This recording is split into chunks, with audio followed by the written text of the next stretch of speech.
जय हिंद दोस्तों। UP police radio operator को लेकर के बच्चों के मन में बहुत सारे सवाल हैं। जैसे आपके एग्जाम में नॉर्मलाइजेशन कैसे होगा, क्या नॉर्मलाइजेशन सेक्शन वाइज होगा या फिर ओवरऑल होगा। उसके साथ साथ बहुत सारे बच्चों का यह कहना है कि मैं एक सेक्शन में फेल हो गया हूं, तो क्या मेरा आगे सिलेक्शन हो सकता है कि अब मैं यहीं से बाहर हो जाऊं, किसी और एग्जाम की तैयारी करूं। और उसके साथ साथ बहुत सारे बच्चों के मन में यह भी सवाल है कि जो जीएस का क्वेश्चन है वो 40 से लेकर के 80 तक है या फिर 40 से लेकर के 89 तक है। क्योंकि अगर आप देखें 80 के बाद आपका 40 क्वेश्चन समाप्त हो जाता है, उसके बाद आपका मैथ चालू हो जाता है और मैथ में भी कुछ क्वेश्चन जीएस के दिए गए हैं। तो जीएस को हमको कहाँ पे जोड़ना है, मैथ में जोड़ना है या फिर जीएस के सेक्शन में जोड़ना है।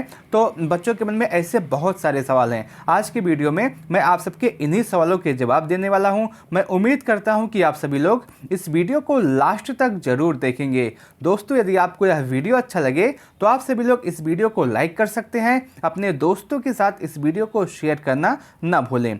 दोस्तों, सबसे पहले सवाल पे आते हैं। सबसे पहला और जो सबसे बार पूछा गया है वो नॉर्मलाइजेशन के विषय में पूछा गया है कि आपके एग्जाम में नॉर्मलाइजेशन होगा या फिर नहीं होगा, और जो नॉर्मलाइजेशन होगा वो कैसे होगा, कितने नंबर नॉर्मलाइजेशन में मिल सकते हैं। तो सबसे पहले बात करते हैं नॉर्मलाइजेशन के विषय में। मैं आपको बता दूं, चाहे आपका एग्जाम वर्कशॉप हो या फिर हेड ऑपरेटर हो या फिर असिस्टेंट ऑपरेटर हो, तीनों एग्जाम में आपके नॉर्मलाइजेशन किया जाएगा। आपके एग्जाम में नॉर्मलाइजेशन होगा, तीनों एग्जाम में होगा, चाहे वो आपका असिस्टेंट ऑपरेटर हो, हेड ऑपरेटर हो या फिर वर्कशॉप हो। और देखिए, जो असिस्टेंट ऑपरेटर है उसका एग्जाम ज़्यादा दिनों तक चला था, इसलिए उसमें हो सकता है कि आपको नॉर्मलाइजेशन में 12 से 15 नंबर मिल जाए असिस्टेंट ऑपरेटर के एग्जाम में। लेकिन जो वर्कशॉप का एग्जाम था और जो हेड ऑपरेटर का एग्जाम था वो ज़्यादा दिन तक नहीं चला था, इसलिए इसमें ज़्यादा नॉर्मलाइजेशन में फ़ायदा नहीं मिलेगा। ज़्यादा से ज़्यादा 8 या फिर 10 नंबर नॉर्मलाइजेशन में मिलेगा वर्कशॉप और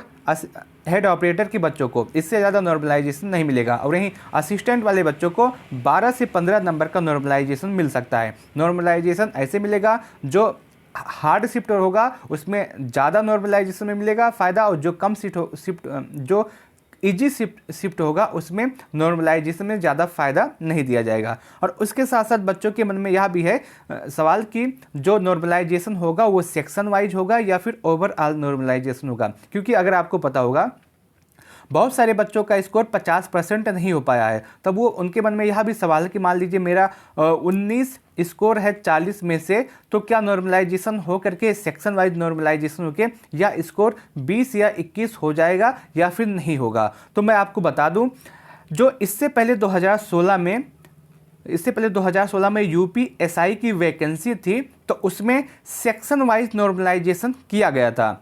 2016 की वैकेंसी में जो यूपीएसआई की थी तो उसमें सेक्शन वाइज नॉर्मलाइजेशन किया गया था। लेकिन जो एसआई की वैकेंसी आपकी आई थी 2019-20 में, उसमें सेक्शन वाइज नॉर्मलाइजेशन नहीं किया गया था। तो कुछ कहा नहीं जा सकता है, हो सकता है कि आपके एग्जाम में सेक्शन वाइज नॉर्मलाइजेशन हो और हो सकता है सेक्शन वाइज नॉर्मलाइजेशन न हो, दोनों की संभावना बनती है। तो अभी इसके विषय में कुछ नहीं कहा जा सकता। इसके विषय में, सेक्शन वाइज नॉर्मलाइजेशन के विषय में मैं आपको कंफर्म करके जल्द ही बता दूंगा।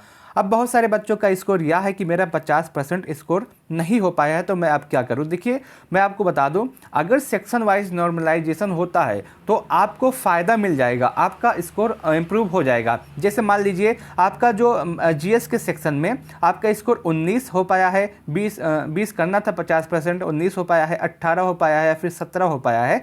यदि सेक्शन वाइज नॉर्मलाइजेशन होता है तो आपका स्कोर आराम से 20, 21, 22 हो सकता है। अगर सेक्शन वाइज नॉर्मलाइजेशन नहीं होगा तो फिर स्कोर बढ़ने में दिक्कत होगी। और मैंने आपको अभी बताया सेक्शन वाइज नॉर्मलाइजेशन होगा या फिर नहीं होगा, इसको मैं बहुत ही जल्द पता करके आप सबको बता दूंगा। अभी इसके विषय में थोड़ा सा कन्फ्यूजन है, होगा या फिर नहीं होगा। अब बात आता है कि जो आपका जीएस का क्वेश्चन है वो 40 से लेकर के 80 तक है या फिर 40 से लेकर के 47 तक है। क्योंकि अगर आप देखें, जो 80 के बाद आपका मैथ शुरू हो जाना चाहिए था, लेकिन उस 80 के बाद भी 8 से 10 क्वेश्चन, किसी किसी बच्चों के एग्जाम में 11 क्वेश्चन, किसी किसी बच्चों के एग्जाम में 12 क्वेश्चन वो है वो जीएस का दिया गया है। अब बहुत सारे बच्चे ऐसे हैं जो 40 से लेकर के 87 तक पूरा क्वेश्चन जोड़ रहे हैं, ऐड कर रहे हैं, उसके बाद कह रहे हैं कि मेरा 20 स्कोर हो गया है। लेकिन ऐसा नहीं है, आपको जो काउंट करना है, जो आपका सेक्शन वाइज काउंट करना है, वो आपको 40 क्वेश्चन ही काउंट करना है। जो 80 के बाद आपका है वो आपका मैथ में शामिल हो जाएगा। आपको जो काउंट करना है, आप देखिए 40 से लेकर के 80 तक आपका कितना स्कोर बन रहा है। अगर 40 से लेकर के 80 के बीच में अगर आपका 20 से अधिक है तो आप बिल्कुल सेफ है, आपको कोई भी दिक्कत नहीं है। लेकिन 40 से लेकर के 80 के बीच में यदि आपका 20 क्वेश्चन नहीं सही है तो आपको दिक्कत हो सकता है। और 80 के बाद आपका मैथ चालू हो जाएगा तो आप उसको मैथ में काउंट कीजिएगा। मैं उम्मीद करता हूं कि आपके सवाल सही से इसके जवाब मिल गए होंगे। अब उसके बाद जो आता है कि रिजल्ट कब तक आएगा और फिजिकल कब तक कंडक्ट कराया जाएगा।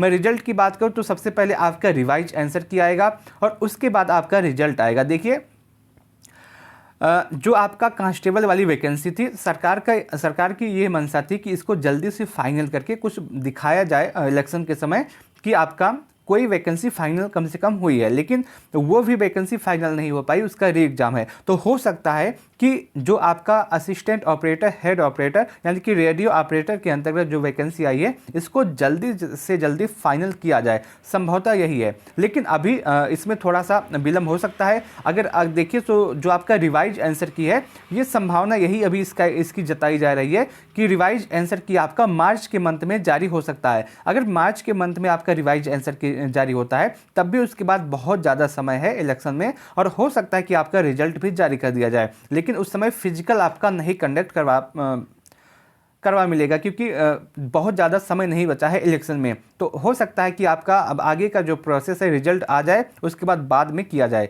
हालांकि जो आपका रिवाइज आंसर की है उसकी संभावना यही है कि वो मार्च में जारी किया जा सकता है। और उसके साथ साथ अगर हम देखें यूपी में जो कांस्टेबल की वैकेंसी या एसआई की वैकेंसी या यूपी पुलिस के अंतर्गत जितनी भी वैकेंसी आती है उसमें जो विलम्ब होता है वो एग्ज़ाम तक ही होता है। एग्ज़ाम जैसे कंप्लीट हो जाता है उसके बाद पूरी प्रक्रिया बहुत ही तेज़ी से फाइनल होती है, उसके बाद ज़्यादा समय नहीं मिलता, बस एग्ज़ाम तक थोड़ा सा दिक्कत होता है, उसके बाद बहुत ही जल्दी भर्ती फाइनल होती है। तो आपका एग्ज़ाम हो गया है, रिवाइज आंसर की भी आ गया है, अब आपको ज़्यादा विलम्ब नहीं होगा, बहुत ही जल्दी आपकी भर्ती फाइनल हो सकती है। अब सबसे बड़ा सवाल आता है कि तीनों पोस्ट का कट ऑफ कितना जा सकता है, असिस्टेंट ऑपरेटर का भी, हेड ऑपरेटर का भी, उसके साथ साथ वर्कशॉप का भी। मैंने आपको कट ऑफ पहले ही बताया है, अब भी बता दे रहा हूँ कि कट ऑफ बहुत ज़्यादा नहीं जाएगा क्योंकि बहुत सारे बच्चे ऐसे हैं जो सेक्शन वाइज जिनका स्कोर अच्छा नहीं हो पाया है। बहुत बच्चे ऐसे हैं, मैं आपको अभी भी बता रहा हूँ, बहुत बच्चे ऐसे हैं जो 40 क्वेश्चन से लेकर के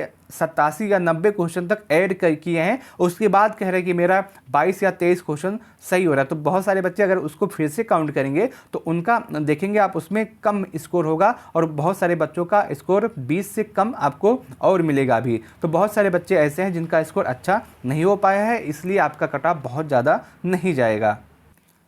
कट ऑफ की बात करें तो आपका जो कट ऑफ है बहुत ज़्यादा नहीं जाने वाला है। सबसे पहले बात करते हैं असिस्टेंट ऑपरेटर के बच्चों की कट ऑफ कितना जा सकता है। अगर आप युवा हैं और आपने असिस्टेंट ऑपरेटर में आवेदन किया है और आपका स्कोर 290 के आसपास है तो आप सेफ़ हैं। यदि आप ओबीसी हैं और आपका स्कोर 285 के आसपास है तो आप सेफ़ हैं। यदि आप ईडब्ल्यूएस हैं और आपका स्कोर 285 के आसपास है तो आप सेफ़ हैं। यदि आप एससी हैं और आपका स्कोर 280 के आसपास है तो आप सेफ़ हैं। वहीं यदि आप एसटी हैं और आपका स्कोर 275 के आसपास है तो आप सेफ़ हैं। आप इसमें +-5 लेकर के चलिएगा क्योंकि हो सकता है कि नॉर्मलाइजेशन में आपको नंबर मिले और हो सकता है कि आप अभी अपना स्कोर 285 मान के चल रहे हो और नॉर्मलाइजेशन में आपको 10 नंबर या 12 नंबर या 15 नंबर का फ़ायदा मिल जाए तो आपका स्कोर अच्छा हो जाएगा। इसीलिए आप +-5 लेकर के चलिएगा। अगर आपका स्कोर इससे थोड़ा सा भी कम हो तब भी आप अपने फिजिकल की तैयारी अवश्य कीजिएगा। अब बात करते हैं वर्कशॉप वाले बच्चों की कि आपका कट ऑफ कितना जा सकता है। वर्कशॉप वाले बच्चों का जो कट ऑफ है वो थोड़ा सा ज़्यादा जा सकता है क्योंकि उसमें पद भी बहुत ज़्यादा कम है, 120 पदों पे वैकेंसी आई है और उसके साथ साथ आवेदन भी बहुत ज़्यादा हुए हैं। तो आप यहाँ मान के चल सकते हैं जो वर्क 100 वाले बच्चे हैं उनका कट ऑफ, यदि आप यूआर हैं तो आपका कट ऑफ 295 के आसपास हो सकता है। यदि आप ओबीसी हैं तो आपका कट ऑफ 290 के आसपास। ईडब्ल्यूएस हैं तो आपका कट ऑफ 290 के आसपास। यदि आप एससी हैं तो आपका जो कट ऑफ है 285 के आसपास। और यदि आप एसटी हैं तो आपका कट ऑफ 270 के आसपास जा सकता है। वर्कशॉप वाले बच्चों का कट ऑफ इसी के आसपास रहने वाला है। अब बात करते हैं आपके हेड ऑपरेटर की कट ऑफ की। हेड ऑपरेटर की कट ऑफ की बात करें, हेड ऑपरेटर का जो कट ऑफ है, यदि आप यूआर हैं और आपका स्कोर 280 के आसपास है तो आप सेफ हैं। यदि आप ईडब्ल्यूएस हैं और आपका स्कोर 275 के आसपास है तो आप सेफ हैं। यदि आप ओबीसी हैं, आपका स्कोर 275 के आसपास है तो आप सेफ हैं। यदि आप एससी हैं और आपका स्कोर 265 के आसपास है तो आप सेफ हैं। वहीं यदि आप एसटी हैं और आपका स्कोर 255 के आसपास है तो आप सेफ हैं। हेड ऑपरेटर वाले बच्चों का कट ऑफ इसी के आसपास रहने वाला है। मैं उम्मीद करता हूं आपके सभी सवालों के जवाब मिल गए होंगे। यदि आपके मन में अब भी कोई डाउट, कोई सवाल, कोई कंफ्यूजन रह गया है तो आप कमेंट करके अवश्य पूछिएगा। मैं आपके प्रत्येक कमेंट का जवाब अवश्य दूंगा। इस वीडियो को लास्ट तक देखने के लिए आप सबका बहुत बहुत धन्यवाद।